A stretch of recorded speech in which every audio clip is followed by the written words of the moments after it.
In a previous video, 3 legendary swords, we looked at Gram, Durandal and Excalibur. In this video, we step away from the plausible and cross the room towards the entirely fictitious.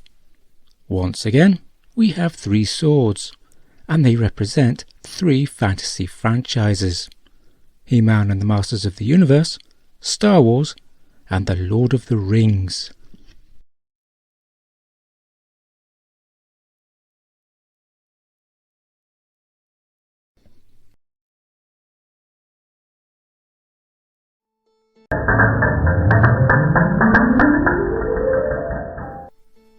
The journey of He-Man and the Masters of the Universe, from Conan the Barbarian knockoff to the IP it is now, is a long one and is covered in depth on other channels, such as Midnight's Edge. The Sword of Power, or the Sword of Grayskull, as this is also known, has had a bit of a journey as well. It began as the prize for which the villain Skeletor schemed, a magical sword divided into 2 parts, which, when brought together, would gift dominion over the powers of Castle Grayskull to whomever wielded it. The Filmation animated series of 1983 adjusted that by making it the means by which Prince Adam transforms into He-Man. By doing so, the writers turned it into a symbol of identity and change. Or perhaps I'm just reading too much into it. Prince Adam draws the sword, God knows from where, holds it aloft and cries, "By the power of Grayskull, I have the power!" And bathed in brilliant light, he is transformed, all of which must be very useful during a power cut, but not so useful in a small and crowded room. The power sword has a relatively short blade when compared to other swords, and its hilt is of an unusual design. It has no guard and no grip. Instead, there are symmetrical wings, like handles, flanking what might be called the guard. It is an unusual design, but rather distinctive. How anyone wielding the power sword would fare in battle is an interesting question, but any answer would be a moot point, as, in the Filmation animated series, He-Man seldom uses the sword as a sword.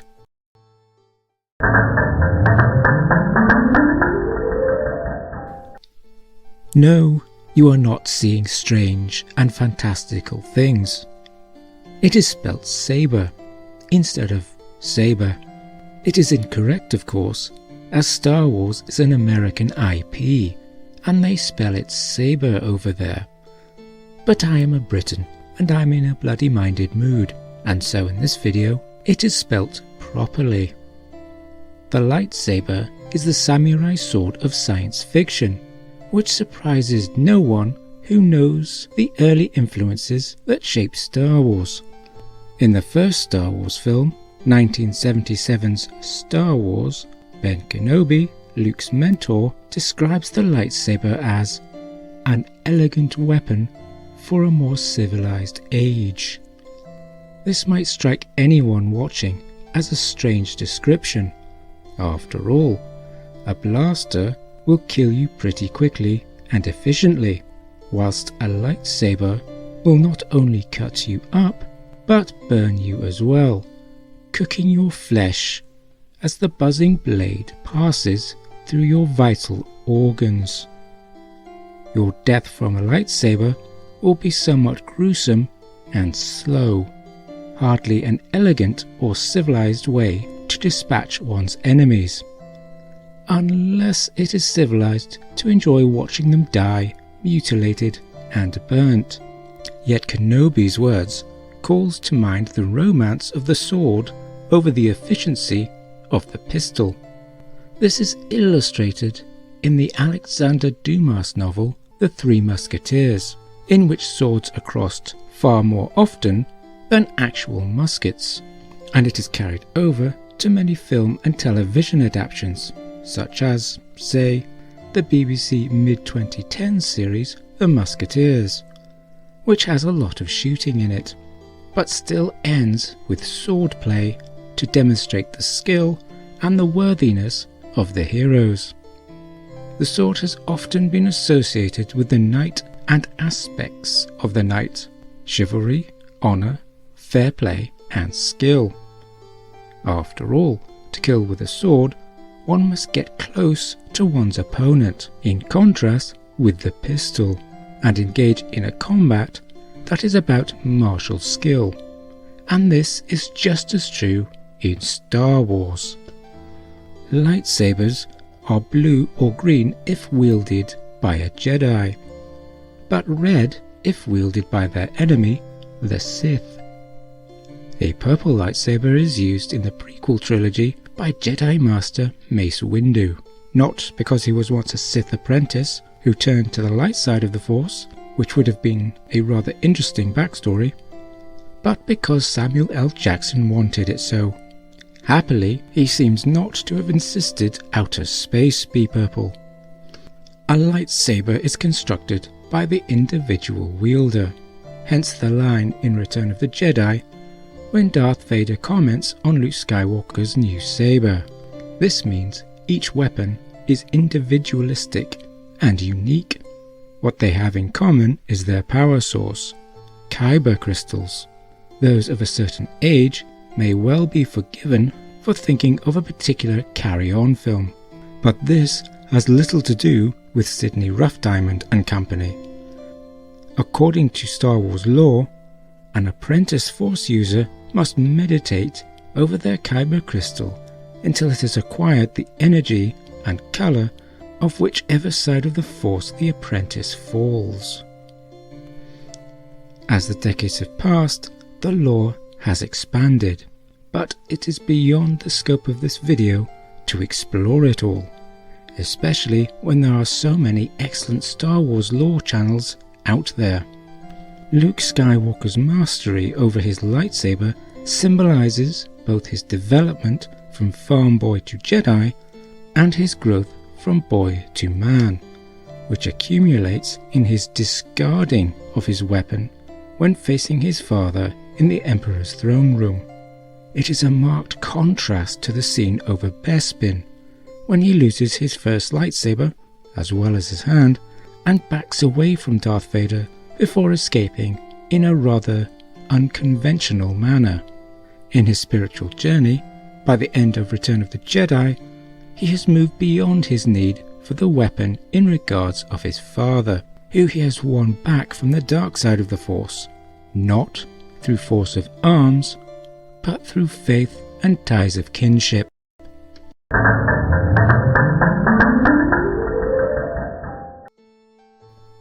Forged from the shards of Narsil, and named the Flame of the West, Anduril is the sword of Aragorn.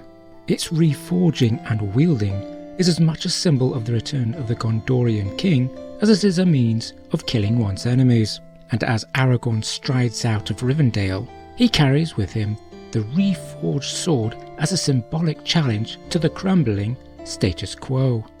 Anduril comes into being in the 3rd chapter of Book 2, The Ring Goes South, and is described thus: the sword of Elendil was forged anew by elvish smiths, and on its blade was traced a device of 7 stars, set between the crescent moon and the rayed sun, and about them was written many runes.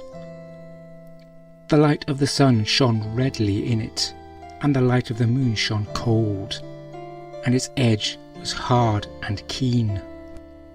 In the 3-film adaptation, directed by Peter Jackson, Anduril is portrayed as a longsword with runes running up its blade, and it is depicted here in the same manner.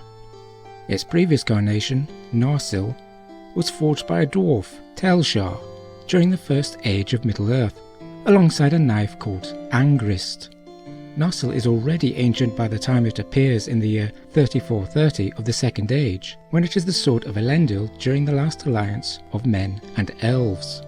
Elendil is killed, and Narsil broken in two in 3441, 11 years later, and what are now the shards of Narsil are carried to Rivendell in the 3rd year of the Third Age.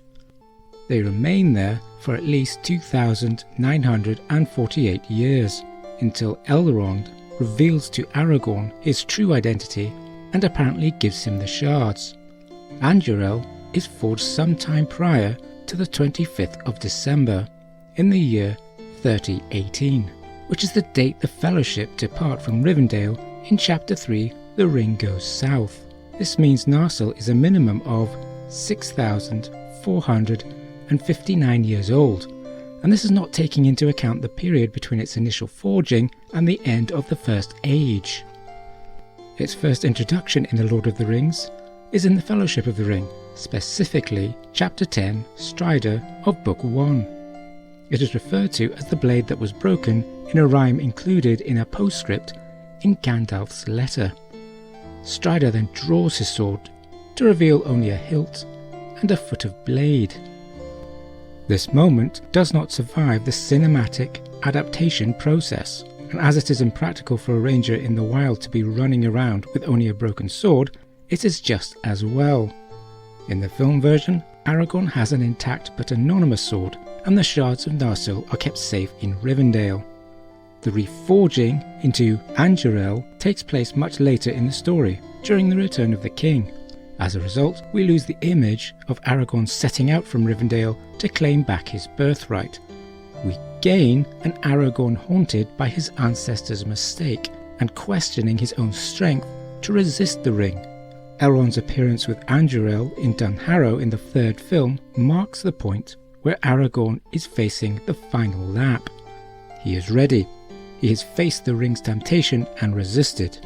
Now he must lay aside the ranger and be the promised king.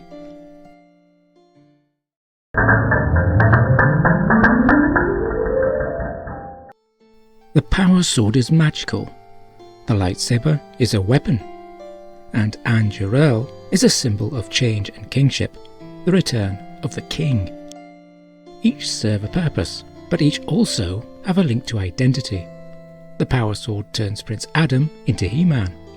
Mastery over the lightsaber turns a farm boy into a Jedi. Anduril is forged from the shards of Narsil, and on this forging, the ranging Strider becomes a questing Aragorn, seeking to reclaim his kingly heritage. But it is not just his throne he is after, but his identity also. Of course, this may only be intellectual masturbation. The three swords may have been conceived of as only swords. If you want a science fiction equivalent of a samurai, then that samurai will need a sword. If you want a future king to cross a fantasy landscape full of nasty little orcs, then your choices are bow and arrow, battle axe, or sword.